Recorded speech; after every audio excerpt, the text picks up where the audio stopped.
प्रातः स्मरणीय संत सम्राट सदगुरु कबीर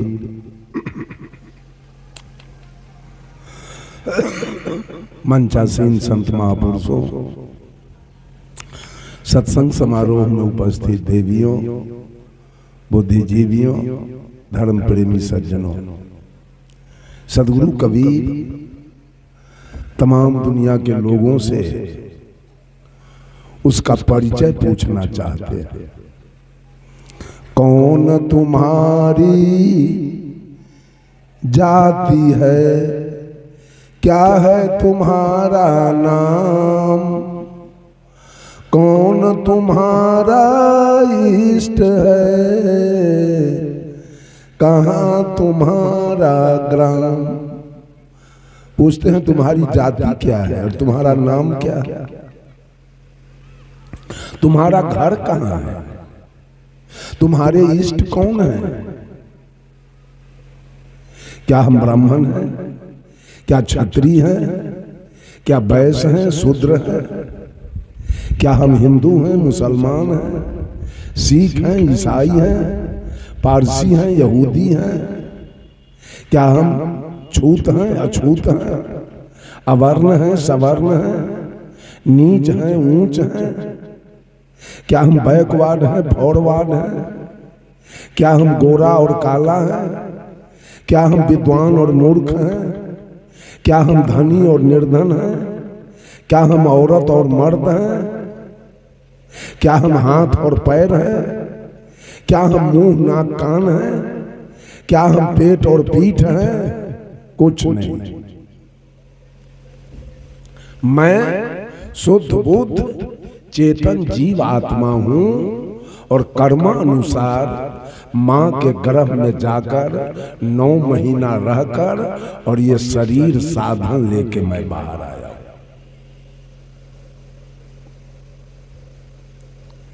जाति हमारी आत्मा, जीव हमारा नाम, ज्ञान हमारा इष्ट है, गगन हमारा ग्राम।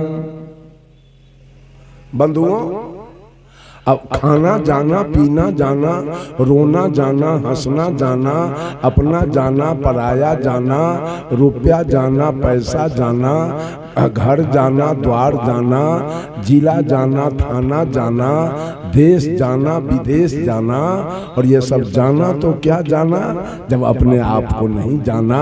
Who are you and who am I?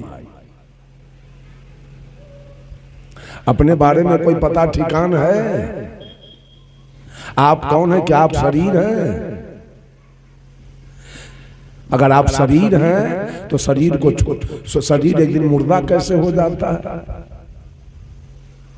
आप शरीर में रहने वाले हैं, आप गाड़ी नहीं है, आप चालक हैं, आप नाव नहीं है, आप नाविक हैं, आप घर नहीं है, आप घरवैया हैं, आप चुंदरी नहीं है, आप चुंदरी के बीच में रहने वाली सुंदरी है। जब तक आप इस काया के अंदर हैं, जब तक हम इस काया के अंदर हैं, तभी तक ये आंखें दुनिया को देख रही है, कान दुनिया की बातों को सुन रहा है, नाक सुगंध दुर्गंध ले रहा है, मुंह बोल रहा है, खा रहा है, त्वचा स्पर्श कर रहा है। जिस दिन मैं निकल जाऊंगा, आंख की क्रिया बंद हो जाएगी, कान की क्रिया बंद हो जाएगा, नाक का क्रिया बंद हो जाएगा, मुंह का क्रिया बंद हो जाएगा और त्वचा का क्रिया बंद हो जाएगा, और ये शरीर डेड बॉडी होगा और श्मशान में जाके जल के रहेगा। वही तो मैं हूं। लेकिन आज तक अपने आप से परिचय मनुष्य को नहीं। बंधु, आपसे कोई पूछता है, राम सलाम हो गया, कहा भाई साहब क्या हाल चाल है, तो आप कहते हैं क्या कहें, आज मेरी बुद्धि तर्क नहीं कर रही है। इससे स्पष्ट होता है कि आप अलग हैं और आपकी बुद्धि अलग है। आप बुद्धि नहीं है। जैसे आपसे कोई पूछे कि क्या हाल है, तो आप कहते हैं आज मेरी पत्नी बीमार है। स्पष्ट हो गया, आप अलग हैं और आपकी पत्नी अलग है। आप ठीक हैं, आपकी पत्नी बीमार है। वैसे आप कहते हैं आज मेरी बुद्धि तर्क नहीं कर रही है। स्पष्ट है आप अलग हैं और आपकी बुद्धि अलग है। आप बुद्धि भी नहीं है। लोग पूछता है क्या हाल चाल है, तो आप कहते हैं आज मेरा मन ठीक नहीं है। आप मन भी नहीं है, मन से भी आप अलग हैं। आप ठीक हैं, आपका मन ठीक नहीं है। फिर लोग पूछता है क्या हाल है, तो आप कहते हैं आज मेरी बुद्धि तर्क नहीं कर रही है। क्या हाल है, तो आप कहते हैं आज मेरे माथे में दर्द है। आप अलग हैं, आपका माथा अलग है। आप में कोई दर्द नहीं है, आपके माथे में दर्द है। क्या हाल है, तो आप कहते हैं मेरे पेट में दर्द है। आप पेट भी नहीं है, ये शरीर बिल्कुल अलग है। गोस्वामी जी रामायण में लिख दिए प्रकृति पार, प्रकृति से पार, प्रकृति से शरीर बना है। इससे बिल्कुल अलग वो आत्मा है। आत्मा ने केवल इसको सत्ता दिया है अपना। प्रकृति पार प्रभु सब उर्वासी, ब्रह्म निरीह विरजय विनाशी। कि तत्व प्रकृति से परे ये आत्मा, लेकिन है सब घट में। ब्रह्म निरीह, इसमें कोई अच्छा वासना नहीं है। ब्रह्म निरीह विरज अविनाशी, ये अविनाशी आत्मा हर घट में, गाय में, भैंस में, कुत्ता में, गीदड़ में, आदमी में, सब में है। इसी गांव में, इसी शोभा छपरा में किसी का घर 5 महल का है, कोई 3 महल के, कोई 2 महल के, कोई 1 महल के, कोई एस्बेस्टस है, कोई टीन के चदरा है, कोई खपरा है, कोई फूस है।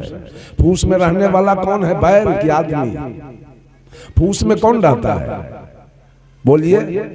फूस के घर में कौन रहता है? नहीं बोल रहे हैं, क्या बात?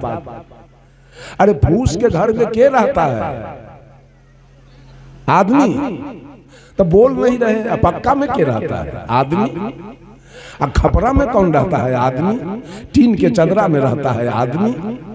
हर घर जिसके पास जितना पूंजी है वैसा मकान बनाया है और उसी मकान में जाके रहता है। ठीक उसी प्रकार से इस जीव का जितना पूंजी था वैसा मकान इसका भी बन गया है। हर घाट में मकान चाहे चींटी के जैसा हो, मकान चाहे विशाल हाथी के जैसा हो, मकान चाहे कुत्ता के जैसा हो, मकान चाहे गीदड़ के जैसा हो, मकान चाहे औरत के जैसा हो, मकान चाहे मर्द के जैसा हो, मकान चाहे सांप के जैसा हो, मकान चाहे बिल्ली के जैसा हो, लेकिन हर घर में रहने वाला वही आत्मा इंसान है।